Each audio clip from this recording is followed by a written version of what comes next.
አታያትም? ስንት ዓመት ዩቲዩብ ሰራችና ሄዳ ሆዷን ነው ቂጧን ነው ምናምን የሆነ ነገር አስመጠጠች። የሆነ በሽንት ቤት መምጠጫ ቢሆንም ማለት ነው። ከዛ እስቲ ምን ልታረገው ነው ብዬ ጉዱን ሳይ ካሜራ ከፍታ የምታሳየው ለነ ይሁዳ ለነ ጆከር ለነ ምናምን ከዛ ማነው ሙባረክ ምናምን የሚባል በጣም ነው የሳቁት። ማድረግ መነሻችን መድረሻችን የሚባል ነገር አለ። የዛ ሁላ መመጠጥ የዛ ሁላ ህመም መጨረሻ ለነሱ መድረሻ ነው ብዬ አሁን ለነሱ ያን ሁላ ገንፎ እንኳን ውስጧ ደርድራ አይበዛባትም ማለት ጂጂ አትበዛባቸው። ያን ሁላ የከሰረችው ለነሱ ለማሳየት ነው።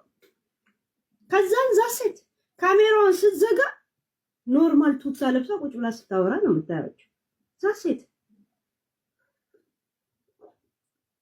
ሲሪየስ ቶክ ያ ራስን መጠበቅ ያለ ነገር ግን ለሚዲያ ለሆነ ኮተታም ሰዎችን እንትን ለማለት ራስን ባታረክስ ጥሩ ይሁን።